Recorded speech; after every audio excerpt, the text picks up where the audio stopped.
Imagine standing at the gates of your mind, a storm approaching.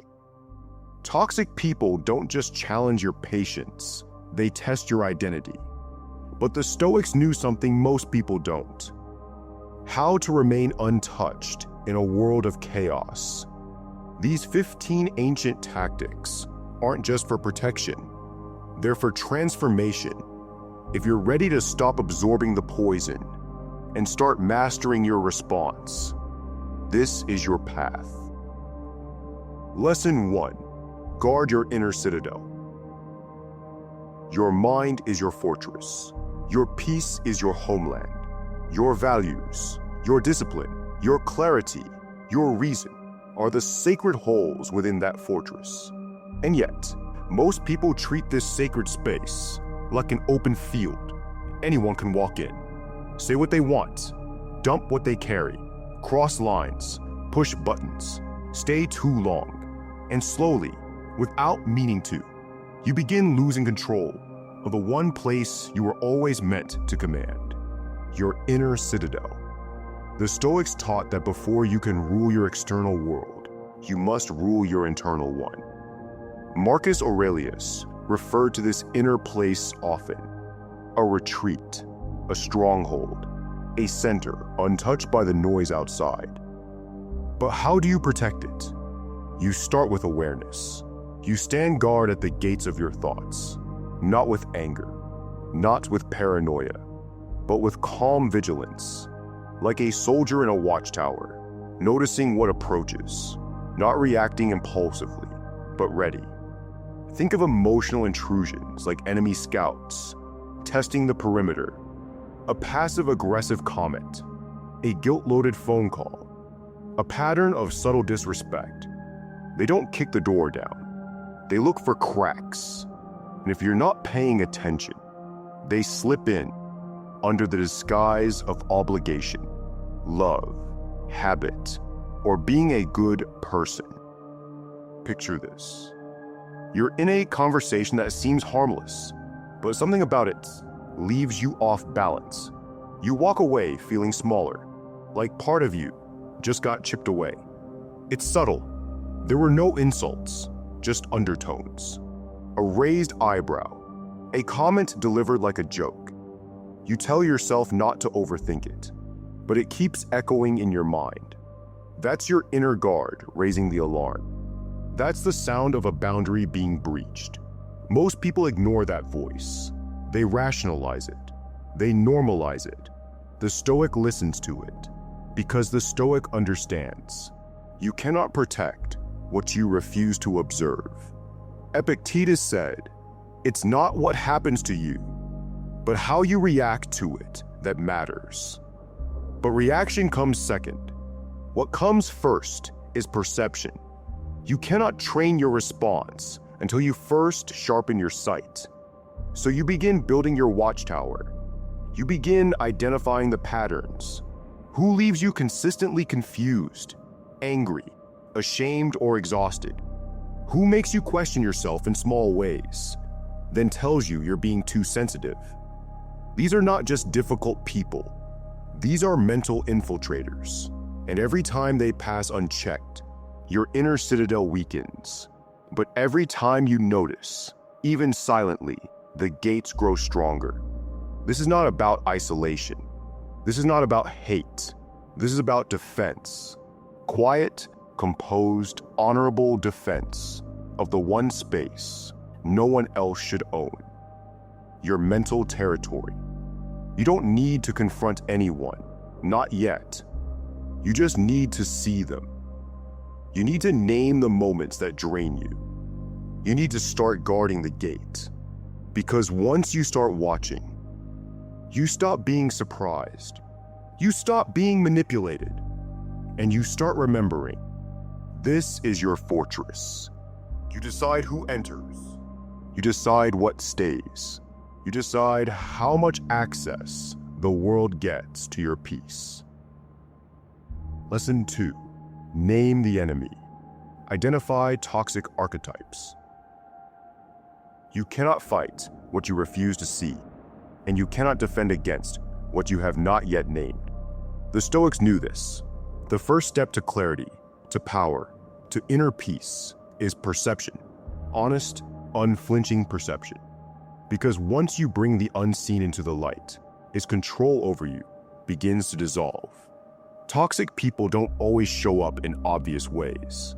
They don't come with labels or warnings. Often they're polite, kind, supportive. They wear smiles. They say the right things. But over time, something feels off. You leave conversations feeling confused, heavy, diminished. It doesn't look like an attack, but it feels like one. This is where the Stoic must step back, breathe, and name the enemy. Not the person, but the pattern.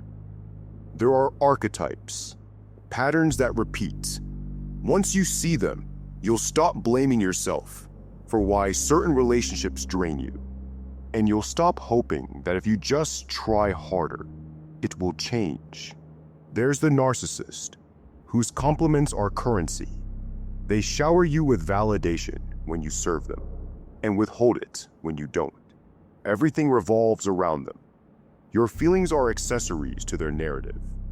Then there's the martyr, the one who always suffers. Everything you do is never enough. Every boundary you set becomes another way you've abandoned them. They live in pain and weaponize guilt. There's the manipulator, subtle, strategic. They never tell you what they want directly. They imply, hint, plant seeds. And when you finally push back, they say, "I never said that."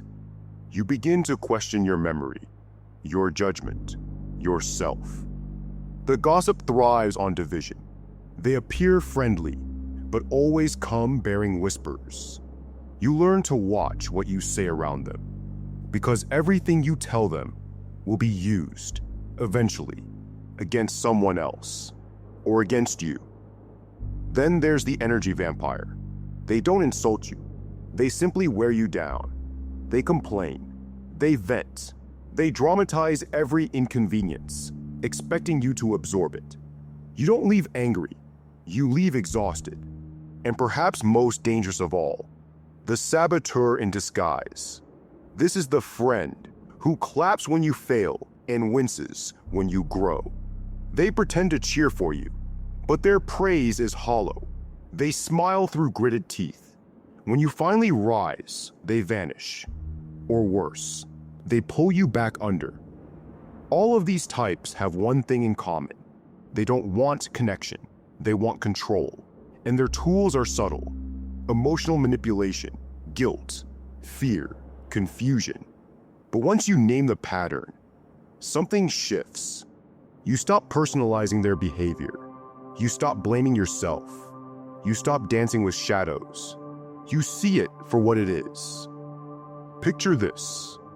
There's a moment, quiet, often alone, where you reflect on a relationship that's been weighing on you. And suddenly, it clicks. The warmth wasn't real. The support came with strings. The blame was never balanced. And in that moment, you stop trying to fix it, because now you understand it. And that understanding is your liberation. Marcus Aurelius wrote, "If someone can prove me wrong, I will change. But if not, I will continue on the path I've chosen." That's clarity. That's a mind not swayed by manipulation, but led by reason. This is the power of naming the enemy, not to judge, not to condemn, but to see clearly, because clarity dissolves confusion. And when you stop trying to turn poison into medicine, you stop drinking it.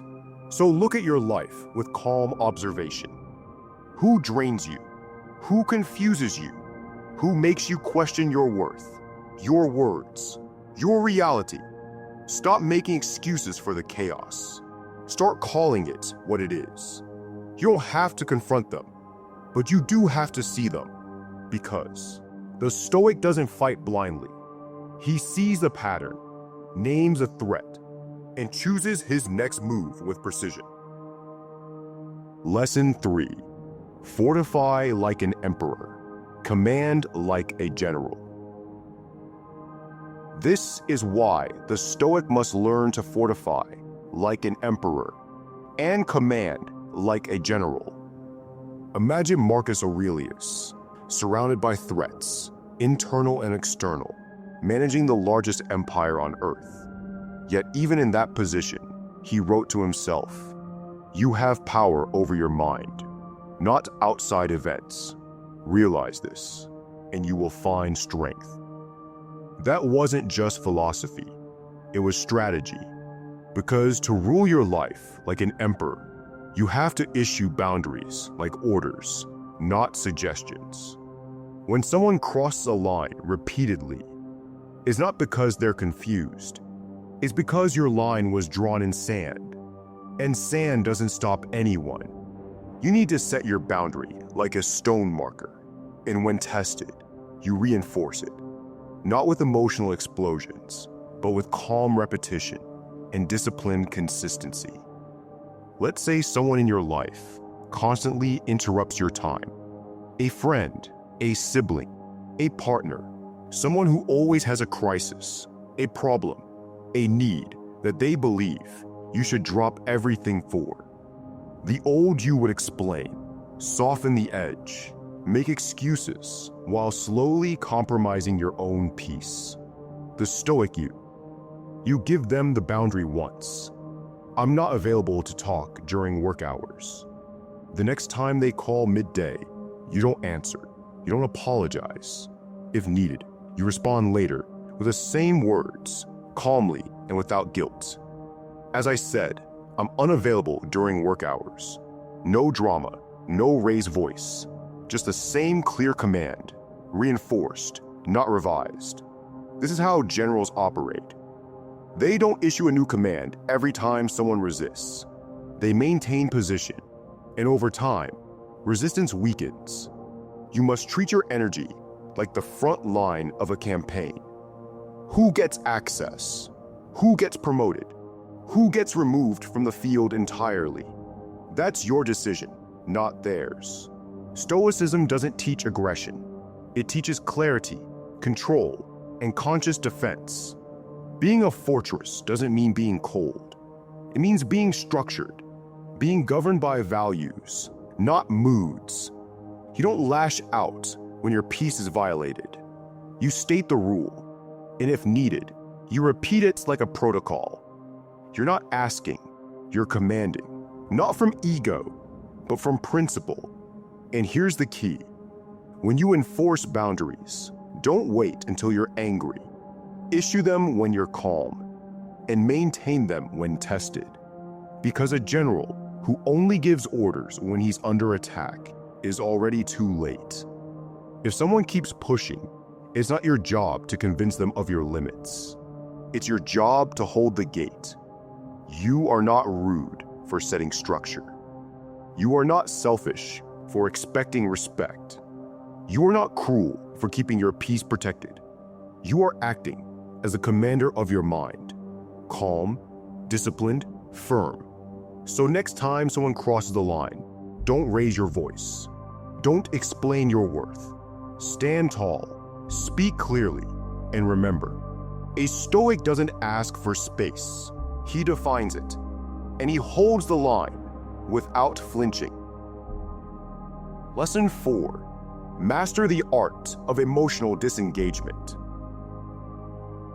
One of the greatest strengths a Stoic can develop is the ability to remain internally still when someone is emotionally trying to drag them into a storm. Most people get pulled in without realizing it. A sigh, a subtle insult, an eye roll, an emotional outburst. It doesn't take much. Before you know it, your heart is racing, your voice is rising, and your clarity is gone. You've been hooked, emotionally baited into someone else's chaos. This is why emotional disengagement is not just a technique, it's a discipline, a kind of inner posture you carry with you, like armor. And when used correctly, it can protect your energy more effectively than any clever comeback or defensive explanation ever could. One of the simplest but most powerful ways to disengage is by practicing what modern psychology calls the gray rock method, a concept completely aligned with Stoic principles. The idea is simple. When someone is trying to provoke you, you become emotionally flat, dull, and uninteresting. You do not react. You offer nothing they can latch onto. Just like a gray rock, smooth, silent, unchanging. The person looking for drama, control, or chaos receives none of the emotional stimulation they're seeking. They can't find a grip. Imagine you're dealing with someone who always finds a way to escalate. A friend who constantly plays the victim. A partner who thrives on emotional highs and lows. A sibling who turns every disagreement into a shouting match. In these moments, your job isn't to fix the conversation or win it. It's to step out of the performance entirely. You remain calm. You respond with simple, factual, non-emotional statements. You deflect without escalating. And above all, you do not offer the emotional currency they're trying to extract. Epictetus taught that we should only concern ourselves with what is within our control. And your reaction is always within your control. Not easy, but possible. Not instant, but trainable. Let's say someone throws a jab. You've really changed, not in a good way. You know what they're doing. You can feel the bait. But instead of defending yourself, just say, "That's interesting," and let it sit. No justification, no need to prove yourself. You've just denied them the reaction they were counting on, and they'll feel it, not through your words, but through your stillness. This is emotional disengagement, not avoidance, but presence without participation. You are still there, but you are not invested in their emotional theater. You're not feeding it. You're not fueling it. You're not stepping on the stage they keep trying to pull you onto. To many, this will look like coldness, but to the Stoic, this is controlled warmth, energy preserved for what matters. Marcus Aurelius wrote, "The best revenge is not to be like your enemy." When someone lashes out, hoping to spark a fire inside you, the most powerful thing you can do is offer them no flame, no oxygen, just silence, calm, presence. Over time, those who depend on emotional manipulation will begin to shift. If not their behavior, then at least their direction, because they will eventually learn that they cannot get what they want from you. Not because you hate them, not because you're punishing them, but because you no longer serve their chaos with your attention. This does not mean you become numb. Stoicism does not ask us to kill emotion. It asks us to master it. Emotional disengagement means you decide when to feel, where to feel, and how to express it, on your terms, not theirs. The goal is not to become empty. The goal is to become untouchable by unnecessary drama. So next time someone tries to pull you into their spiral, pause, breathe, ask yourself, is this mine to carry? If it's not, don't pick it up. Let their drama roll past you like wind over a stone. And in that quiet resistance, you'll discover just how powerful your silence truly is. Lesson 5. Don't take the bait. Some people aren't looking for understanding. They're looking for a reaction, and they know exactly how to get one. Toxic people bait you the way a skilled fisherman works a line, slowly, strategically, with just enough emotional weight to make you feel you have to respond. Guilt, sarcasm, subtle digs, passive-aggressive questions. They dangle emotional hooks until you bite. And when you do, when you rise, defend, explain, they smile. Because now they have you. Now you're playing by their rules. This is where the Stoic must be sharp, not reactive, but watchful, aware, trained. Epictetus said, If someone succeeds in provoking you, realize that your mind is complicit in the provocation. The Stoic knows you are not responsible for what they say. You are responsible for what you choose to do with it. Picture a romantic partner who turns emotional manipulation into a test. If you really cared, you'd be more upset. It's bait. They're trying to measure your love by your loss of control. The younger version of you might have shouted, argued, broke down to prove your loyalty. But now, you pause, you breathe, you respond. I do care, but I won't prove it by losing myself. You've chosen reason over reflex, power over panic. Or imagine a family member, someone who always cuts too deep, always finds a way to bring up your past. They say things like, "You've always been the selfish one." And just like that, your stomach tightens, your jaw locks. But this time, you don't take the bait. You don't flinch. You don't defend. You let the words fall flat, powerless, without your reaction to carry them. Because you know what's happening. They want your anger. You give them silence. Even in the workplace, the game is the same.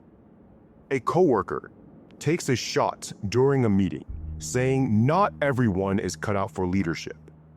The room stiffens, all eyes on you. But you don't indulge the performance. You stay centered, quiet, professional. They were fishing for your pride, hoping you'd react and reveal your insecurity. Instead, you showed them your composure, and they retreat. This is the Stoic strength, not suppression, but selection.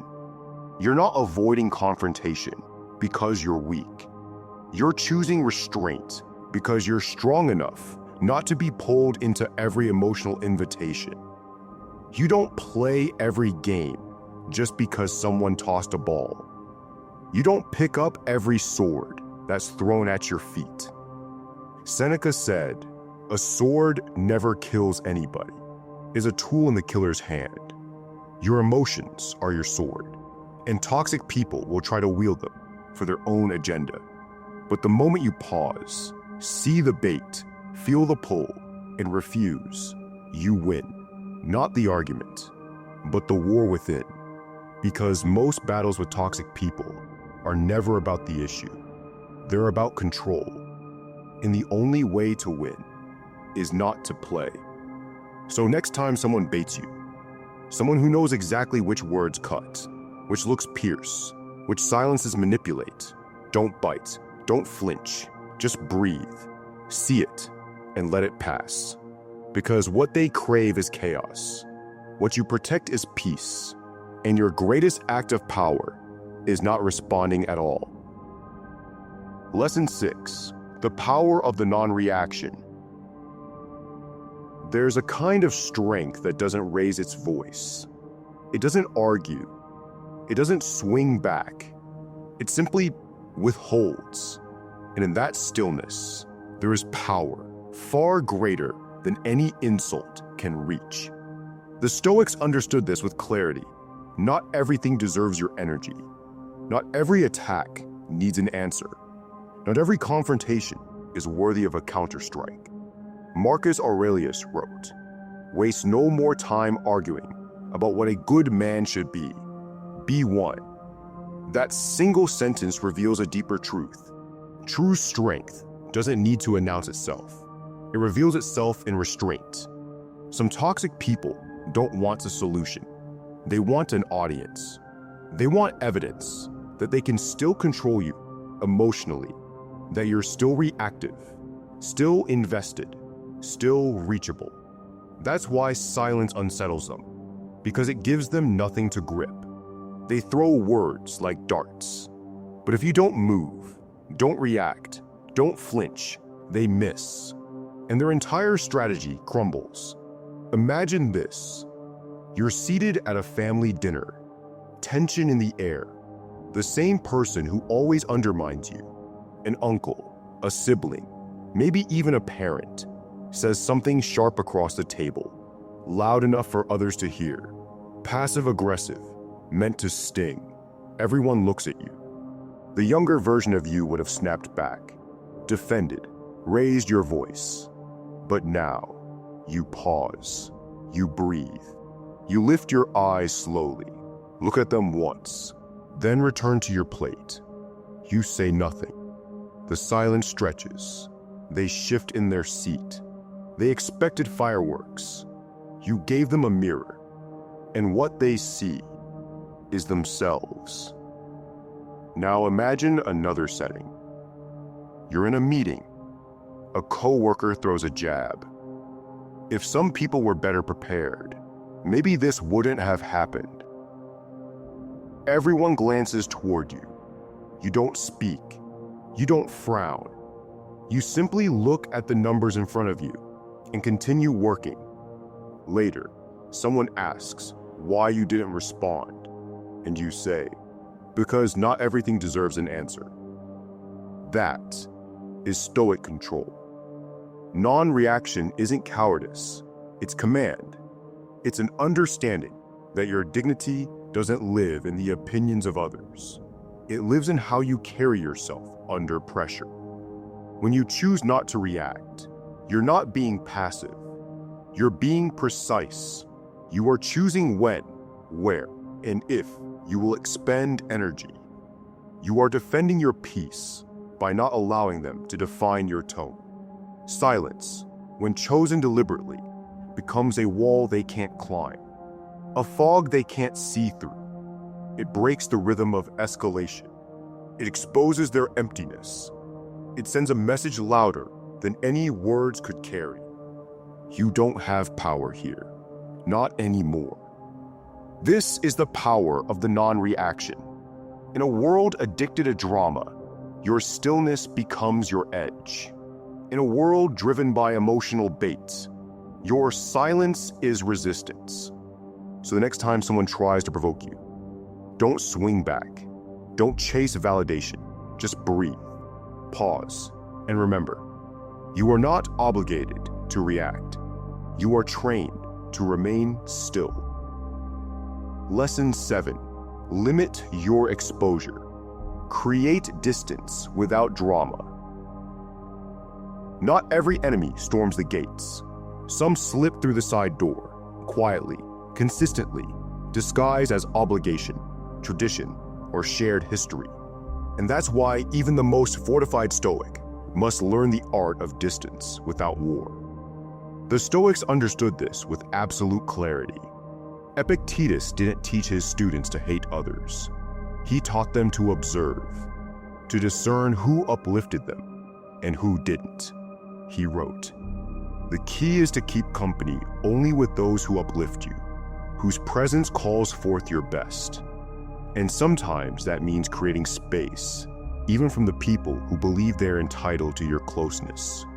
You might not be able to eliminate certain toxic individuals from your life. Some share your blood, others share your office. But what you can do, what a Stoic must do, is limit how far into your mental sanctuary they're allowed to walk. That doesn't require a speech. It doesn't require drama. It simply requires quiet reorganization. Imagine this. You're on a phone call with a family member, someone who always finds a way to twist the conversation. You start the call with hope. Maybe this time will be different. But within minutes, the patterns return. Passive aggression cloaked as concern, guilt disguised as tradition. You feel yourself shrinking again. You could argue. You could explain yourself for the 100th time. But instead, you pause. You say, "I've got to go, but we'll talk soon." And you hang up. You don't call back for a while. And when you do, it's shorter, calmer, boundaried. They feel the shift. They might not like it. But that discomfort is not your responsibility. It's the cost of your clarity. Now picture a different battlefield, the workplace. A toxic coworker who smiles in meetings but cuts you down in private, who thrives on stirring tension, thrives on small, subtle power plays. You can't leave your job. You can't call them out without risk, but you can control your exposure. You stop engaging in unnecessary conversations. You keep interactions brief, professional, focused. You don't react to their gossip. You don't feed their drama. You give them nothing to hold on to. No friction, no fuel. And over time, they look elsewhere for chaos because your emotional energy has become inaccessible. This is Stoic distance, not revenge, not spite, but protection, strategy, preservation. You are not rejecting these people. You are recalibrating your access policy. You are building space between who they are and the parts of you they no longer get to touch. Just because someone once had full access to your energy doesn't mean they are entitled to it forever. Growth demands adjustment, and peace demands discretion. So when others ask what happened, why you're quieter, less available, more guarded, you don't owe them an explanation. You've simply remembered this. Your peace is not a public space.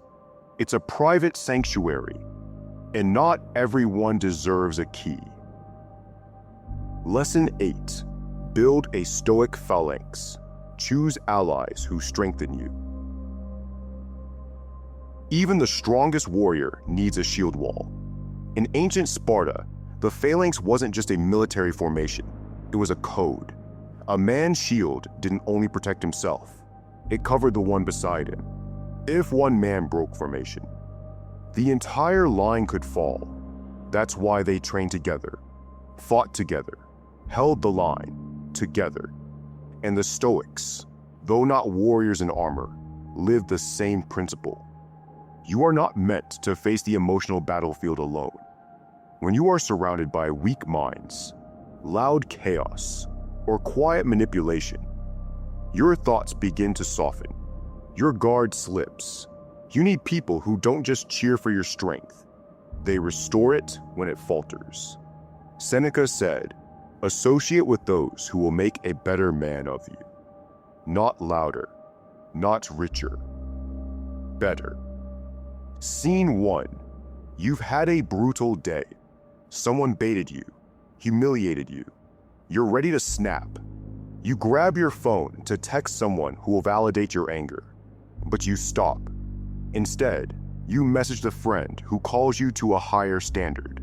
He replies, "You've already won." Don't break your code over someone who doesn't have one. That's a shield. That's a man beside you, holding the line. Scene 2. You're in a business setting. A coworker offers shortcuts, morally gray, but profitable. He laughs it off. Everyone does it. You decline. Later, you speak to your mentor. He doesn't flatter you. He nods and says, "That's how it starts. One small compromise. Then you forget who you were." That reminder keeps you on the narrow path. Not the easy one, the clean one. These people are your Stoic phalanx. They're rare, but essential. They don't tolerate your weaknesses. They train your strength. They don't feed your ego. They refine your character. And most importantly, they don't pull you back into the world's noise. They help you rise above it. In Stoicism, there's a term for this sacred bond, sympathia, the understanding that we are part of a greater whole and that we must choose our role in it. A Stoic does not isolate out of pride. He surrounds himself with the few who fight like he does, those who value reason over drama, discipline over chaos, peace over noise. Look around your life. Who makes you sharper after every conversation? Who stands firm in virtue when pressure rises? Who doesn't need to be asked because they're already beside you? These are not just friends. They are your formation, your fortress, your defense. And when the day comes that your shield cracks, you'll be glad someone was beside you, holding theirs just a little higher. Because the Stoic wins no battle alone. Lesson 9. Prioritize self-care. Recharge your inner warrior. A tired warrior makes mistakes. A depleted mind breaks ranks. The Stoics understood this long before the word burnout was invented. Seneca warned against excess. Marcus sought silence. Epictetus reminded his students to be careful caretakers of their own souls. You cannot resist the storm if the roof is collapsing from within. A warrior does not wait for his blade to snap in combat. He sharpens it each morning, cleans it each night. You must do the same with your mind, your body, your emotional edge. Scene 1. You've been calm, stoic, holding the line at work, at home, in silence. But slowly, things leak in. Bitterness, fatigue, tension. You skip meals, you stop training, you numb out instead of writing. And then, someone says something small, and you snap. Not because you're weak, but because you're empty. This isn't failure, it's a signal. Your blade is dull. Scene 2. In a relationship, you're the one who keeps the peace. You bite your tongue. You de-escalate. But lately, you stopped reflecting. You don't breathe. You don't journal. You feel like a robot, functioning, not feeling. Then one night, your partner says, "You're here, but you're not here." And they're right, because your armor is still on. And even you forgot what's beneath it. That's why Stoics didn't just train in public. They retreated in private. Marcus Aurelius wrote every night, not to impress, but to center. Seneca walked alone through gardens to reclaim himself. Epictetus urged students to reflect at day's end. What did I do well? What did I fail to do? What can I improve? These weren't rituals of luxury. They were systems of survival. So what does modern Stoic self-care look like? Lifting isn't just physical. It's emotional sharpening through repetition. Walking is clarity in motion, a reminder that nature moves at its own pace. Writing is a weapon. It reveals lies you've told yourself and truths you're ready to hear. Sleep is not surrender. It's strategy. Your journal is not a diary. It's your private war map. It's where you review the day's battles and redraw the lines for tomorrow. Ask yourself tonight, where was I tempted? Where did I lose focus? Where did I stay true? Then sharpen, reset, and sleep. Because tomorrow, the enemy returns, and a warrior who never rests is already defeated. Self-care isn't about comfort. It's about readiness. The Stoic doesn't rest because he's weak. He rests so that he can return stronger. Lesson 10. Remember, it's not about you. A toxic person's words say more about them than they ever will about you. The Stoics taught this as law. You are not what others think. You are not what others feel. You are only what you do and how you respond. Epictetus said, when someone provokes you, remember, it is not the person who is irritating you, but your own judgment about them. The insult isn't the poison. Your belief in it is. Seen. You've worked hard, kept your head down, made real progress in your life. Then a parent says, you think you're better than us now. It hits hard. Guilt, shame, doubt. But then you pause. You realize that wasn't about you. That was about their story, their wounds, their fear of being left behind. You are not their mirror. You are your own man. Toxic people often project. They throw fog in your direction, so you forget your reflection. Their criticism, often jealousy. Their accusations, often deflection. Their hostility, often pain they've never faced. When you take it personally, you step into their illusion. That's why Stoic detachment matters. It's not about being cold. It's about being clear. Marcus Aurelius wrote, "Choose not to be harmed, and you won't feel harmed." Imagine a mirror. Someone spits at it. The mirror doesn't argue. It doesn't absorb. It reflects and stays clean. The next time someone throws venom at you, don't flinch. Don't absorb. Don't explain. Say to yourself, "This isn't mine. This belongs to them." And if it tries to get in, remember the Stoic principle of prohairesis, your moral will, that sacred space within you where no insult can enter, no shame can grow, and no one has the key but you.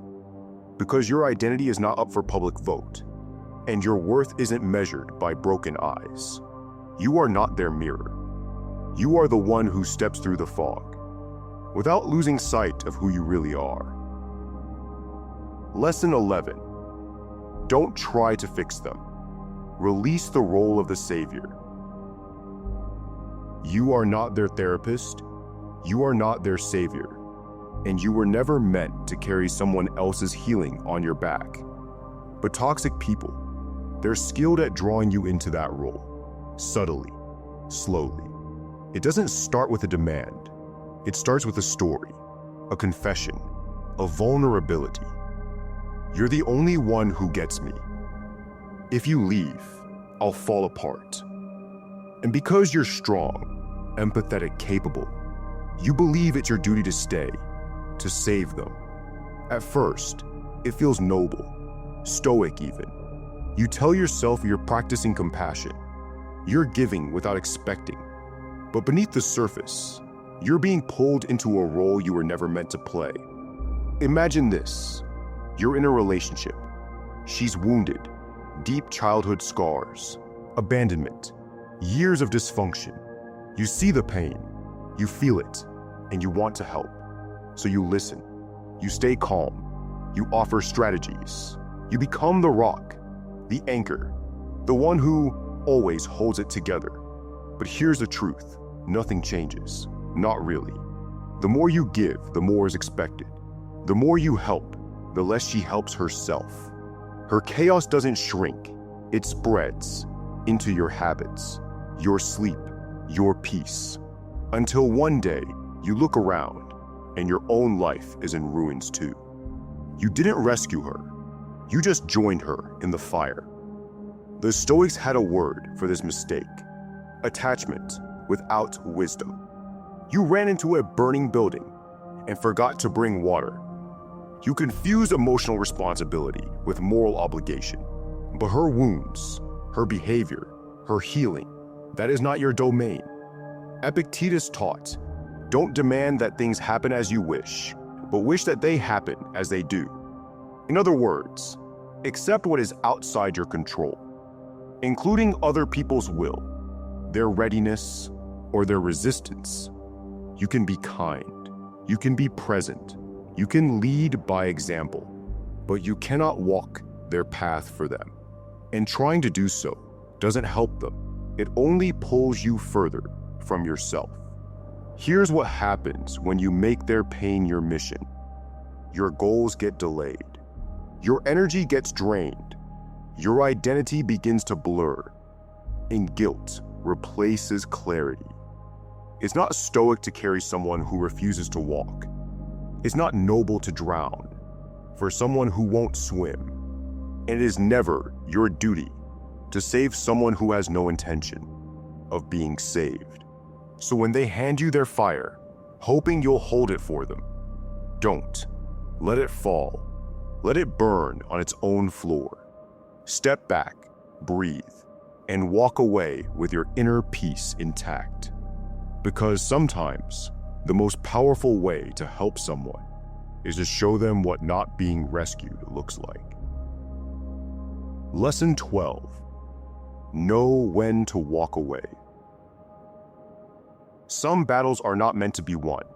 They're meant to be walked away from, not out of defeat, but out of clarity. The Stoics understood this deeply. There comes a point in every struggle, whether with a toxic partner, a manipulative friend, or a draining relative, when boundaries have been set, silence has been tried, truth has been spoken, and hope has been extended. Yet nothing changes. The noise returns. The chaos persists. The same cycle repeats. At that point, the Stoic does not dig deeper into the trench. He steps out of the battlefield, not to retreat, but to rise above it. You've given them time. You've tried listening. You've apologized, even when you weren't wrong. You've explained yourself calmly, logically, hoping they would finally understand.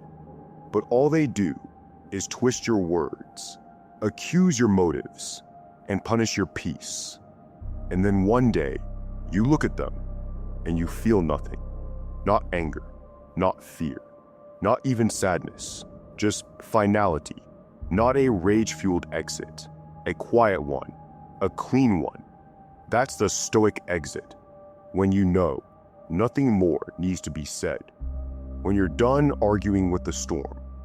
When you choose the quiet of your own mind over the noise of someone else's dysfunction. Seneca wrote, "If you want to be loved, love yourself first."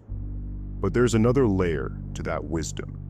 If you want to live, you must sometimes walk away from what's killing you, no matter how familiar it feels. Imagine your mind as a walled citadel. You've fortified it. You've guarded the gates, but now, someone stands at the edge, refusing to respect the structure. They throw stones. They rattle the door. They cross the line again and again. Eventually, you don't argue. You don't beg. You close the gate. You blow out the torch, and you walk deeper into your own peace. Because the most dangerous lie is the one that says, if I just try a little harder, they'll change. But people don't change because you stay. They change, if they ever do, because you finally leave. Letting go isn't giving up.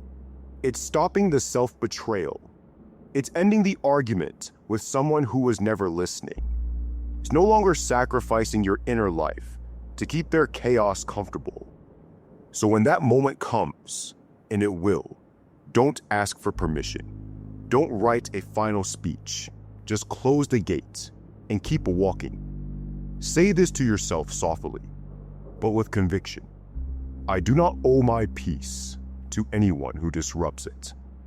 I do not abandon them. I return to myself. And in that quiet return, you become untouchable. Lesson 13. Forgive to free yourself. Release the weight, not the lesson. You don't forgive them because they deserve it. You forgive them because you deserve your peace back. Stoicism does not ask you to forget what was done. It does not tell you to pretend it didn't hurt. What it does ask is that you stop holding it like a burning coal in your hand. That's what resentment is, not power, not justice, but pain you keep feeding long after the event has passed. Epictetus said, if someone does wrong, the harm is theirs. Let it not infect your own. The Stoics were clear. What others do belongs to them.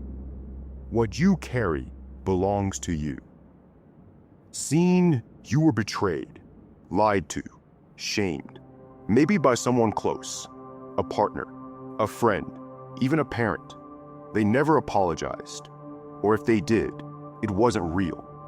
You replayed the conversation over and over, thinking if you just found the right words, it would finally make sense. But it never did.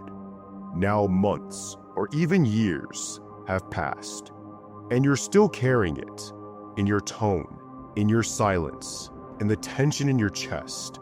It lives in you, long after they've forgotten. That's not Stoicism. That's emotional self-poisoning. Imagine holding a red-hot coal in your bare palm. You're gripping it tightly, not because you enjoy the pain, but because you think throwing it would let them win. But the longer you hold it, the more it's you who burns, not them. Forgiveness, in Stoic terms, is not about them. It's about ending the war inside yourself. It's about saying what they did was wrong. But I no longer serve that moment. I no longer serve their shadow. This doesn't mean trust. It doesn't mean reunion. It doesn't mean weakness. It means you finally stop bleeding for someone else's wounds. Here's a ritual. Simple, quiet, stoic. Sit in stillness. Name what happened. Name who hurt you. Then say, out loud or in thoughts, I carry the lesson, but not the weight. I release this, not for them, but for me. Their actions are their burden, not mine. And if your mind wants to reopen the wound later, don't judge yourself. Simply remind it, we've already laid that burden down. Forgiveness is not forgetting. It's choosing not to rot from the inside out. You don't drop the blade to excuse what they did. You drop it to walk forward unarmed and finally free. Lesson 14. Let go of the outcome. Detach from what you cannot control. You can do everything right. Set the boundary calmly. Speak with clarity. Walk away without malice. And they might still resent you. They might still say you were cold, that you changed, that you never cared. You did your part. But the outcome, that wasn't yours to begin with. Stoicism teaches this. Focus only on what is yours, your thoughts, your actions, your choices. Let go of everything else. Epictetus said it plainly. Do not concern yourself with things beyond your control. And that includes their judgment, their emotions, their story about you. Scene. You finally stand up for yourself. After years of biting your tongue, you speak your truth. With calm, without accusation. You think maybe, just maybe, they'll understand. But instead, they twist your words. They blame you. They tell others you're selfish now, and it hurts. You wonder if maybe you did something wrong, but deep down, you know you didn't. This is where the Stoic draws the line between what is real and what is reaction, between the action you took with integrity and the narrative others invent to avoid looking at themselves. You cannot plant a seed in someone else's soil and force it to grow. You cannot deliver truth to a closed heart and expect it to bloom. All you can do is keep your soil clean, keep planting with intention, and walk away knowing you did your part. Marcus Aurelius wrote, "Just that you do the right thing. The rest doesn't matter. The result is not your business. The outcome is not your identity. When you detach from outcome, you reclaim your peace. When you let go of how it lands, you finally get to rise." So say this to yourself. I showed up with reason. I acted with virtue. What they do with that is no longer mine. Let go of the result. Walk the path anyway. Because a Stoic doesn't measure his life by applause, but by alignment. Lesson 15. Return to inner peace. Reclaim the citadel. You've walked through fire. You've faced manipulation, projection, betrayal, guilt, pressure, and yet you didn't lose yourself. You didn't collapse.